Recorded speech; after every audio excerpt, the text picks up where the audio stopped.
Today I'm out in Fifield, Wisconsin, running around on the Flambeau ATV trail system with my 04 Arctic. Just gonna explore and kind of see what there is to see around this place.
One thing that is probably worth mentioning, as long as we're out here and we've discussed and shown that this is in fact a trail that is frequently used by horseback riders, is the trail etiquette that goes with that sort of thing. So when you do encounter a horse out here or any trail, the best way to approach that situation is to get off to the side of the trail slowly, stop your machine, turn it off. I'm told you're supposed to remove your helmet because that I have not had to do that before, but I've never, I guess at the time I never really considered that. So, but in any case, the bare minimum I've done is pull the machine off to the side slowly, kill the engine, and then wait for the horse and rider to pass by. And once they're a little ways away, especially, it doesn't take long around here because, as you can see, everything has a corner. Then I start the machine up and proceed as I choose.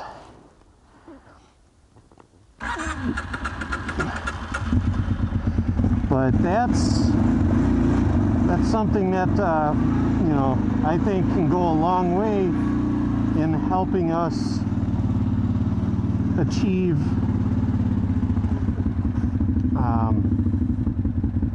a more positive impact on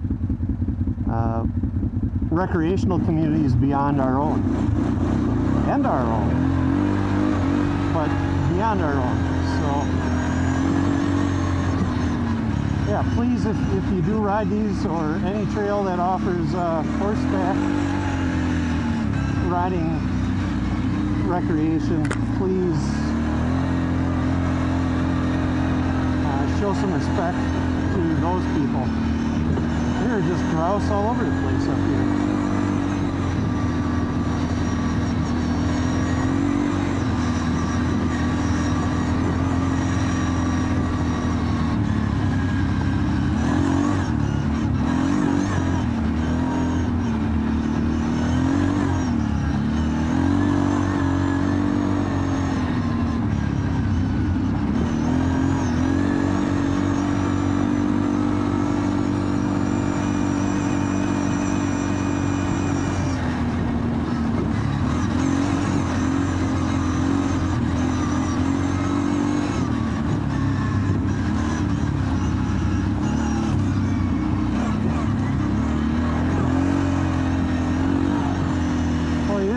hard to see when that sun gets in your eyes.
Pretty cool spot, isn't it?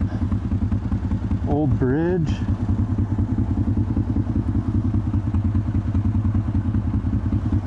Huh. Pretty slick.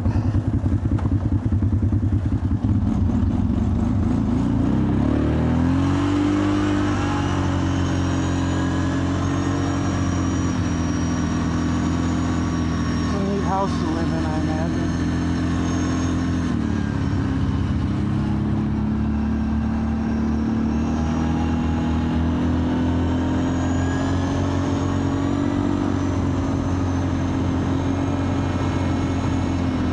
Fresh culvert.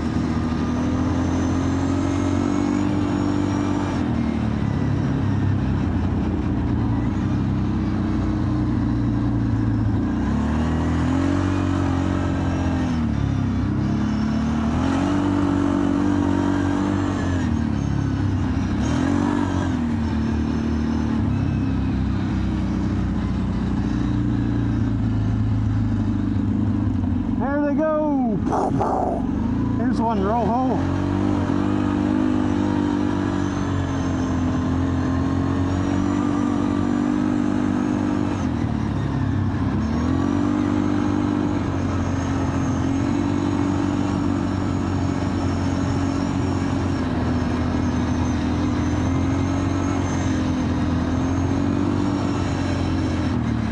So actually, I know I mentioned the grouse thing before, but I didn't actually mention that apparently Park Falls, Wisconsin is the grouse capital of the world.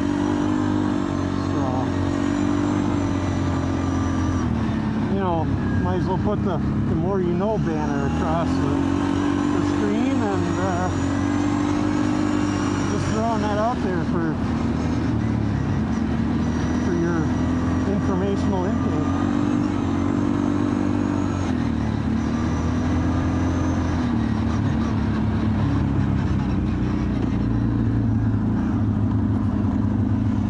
See, this is every once in a while you'll come across this stuff on the trail, so watch out for equipment and sticks and twigs. I run I just put some CV boot guards on this the other day.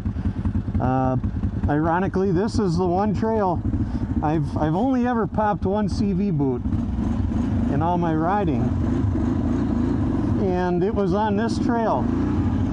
It was actually on one of the wider stretches. It just on the way back. I was only a couple miles from the road or from the truck on the way home, and I just happened to snag a stick in my back A-arm, and it chewed up a CV boot.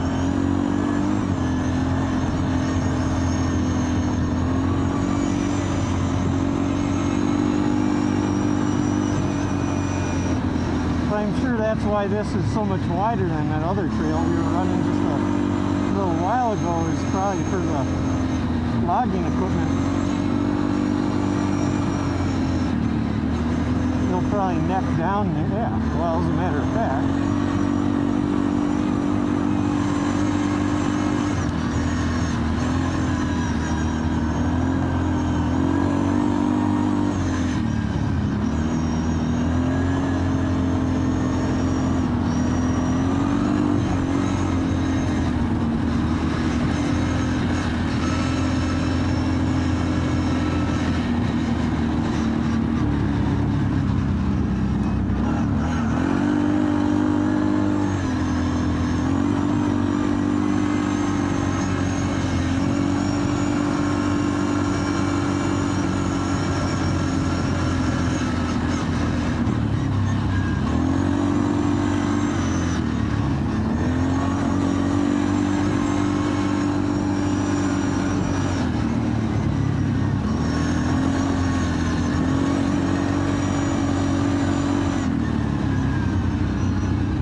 remember when I was talking about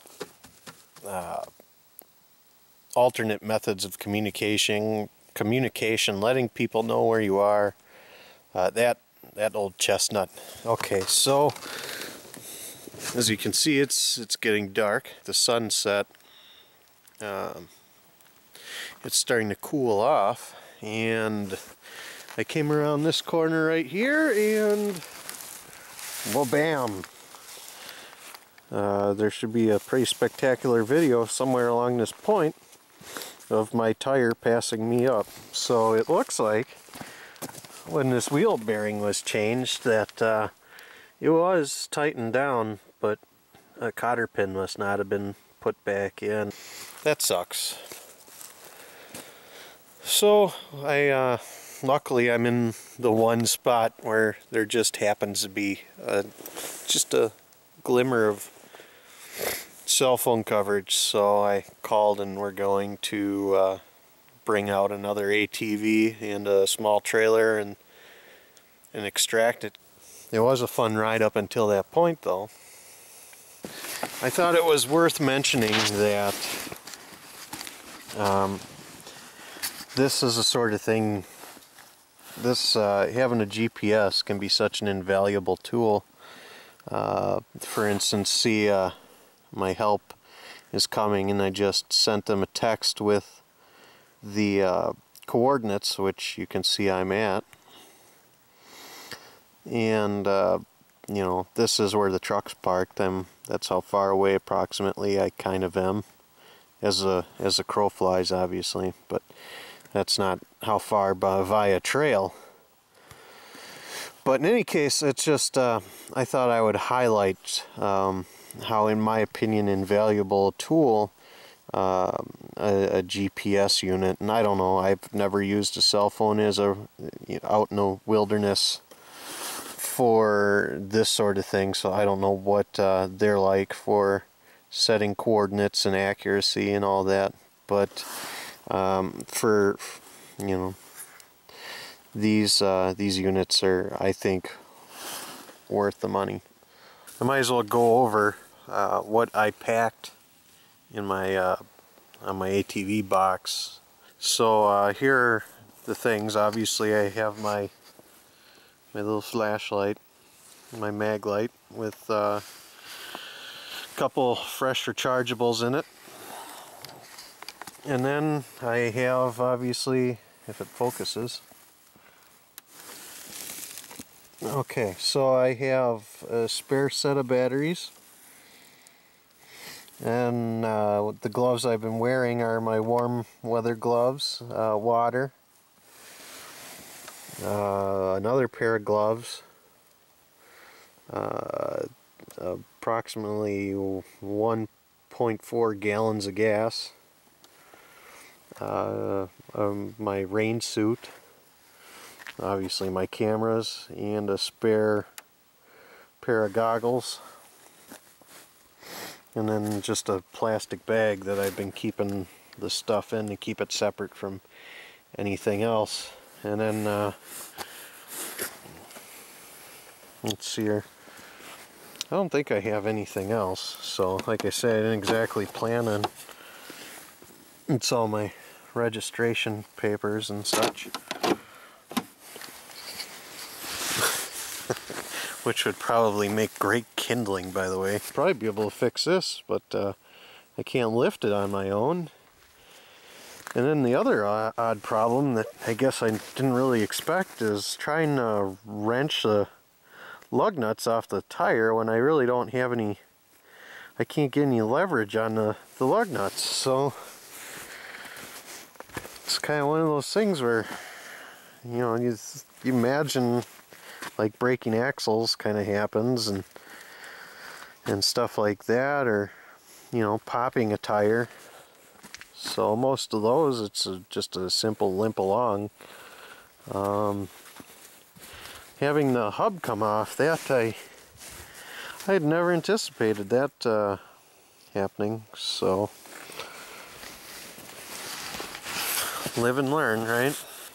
Something that I haven't mentioned that's probably worth mentioning is that I don't have any more warmer clothes packed in on my machine, obviously, and the reason that is because I'm already wearing my Aerostitch jacket, which is quite warm on its own, and underneath it is a liner or vest liner, so it's definitely plenty warm. And then you can probably just see it. I'm wearing lined jeans, which are quite warm also. The one downfall I didn't really think about are my socks aren't the greatest. I had considered putting my wool socks on today, but didn't really think I'd be out in the cold, so I could be warmer in that area, but not I'm not bad. It's not bad, so at least not yet.